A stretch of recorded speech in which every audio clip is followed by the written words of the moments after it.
we're back with the B2, the 1984 Ford Bronco II that I've had since high school, aka the Beast. Long story short, it's been in the family since about 96, 95, my first car in high school. Fast forward, I had to sell it a few years ago. I was trying to get it going again and I couldn't. Life happened, storage, didn't have a place to work on. I was back and forth from Mexico City, long story short. And I asked the new owners to give me first right of refusal, for which they did. So I ended up purchasing it back and putting it here in the driveway, for which it sat for another year. So we're now in 2026, exactly a year later. It's had the same tires since 2003. So I just put some new tires on there. I just got entry-level all-terrain tires. And I'm gonna see if it cranks. When I sold it, I had rebuilt the carburetor and it started up and it idled. And now I'm gonna see if it'll start back up again. The radiator fluid is still brand new and topped off. The oil is still looking brand new and fresh and clean. I just checked it.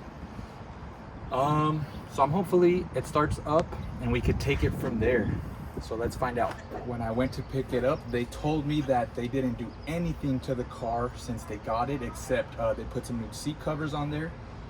They did put a new battery, which was not the right battery, and I ended up just buying a new battery today.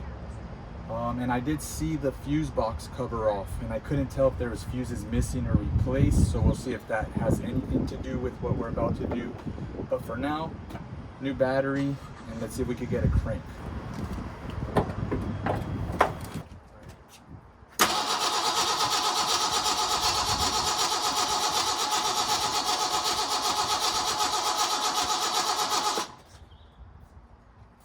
That was good.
So right here on the carburetor and where the choke is, the lever for the butterfly here doesn't have the little pin, so it was sticking out and it was stuck.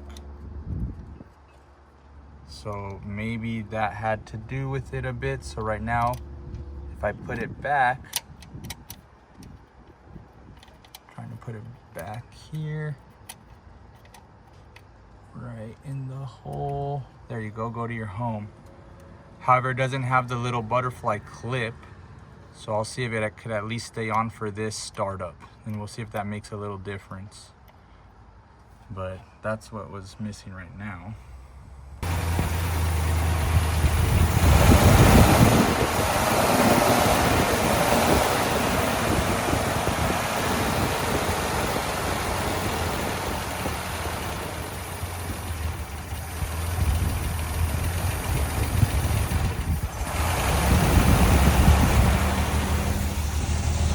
So it's running, the motor's on, a lot of white smoke, and I have to give it gas for it to go. So my foot's on the gas. Once I start to remove my foot, it starts to idle lower and turn off. It looks like it's gonna turn off. Yeah, and then I give it gas and then it goes. So, all right. Well, that's where we're at for today. Turned on, threw some gas in there. What do you guys think?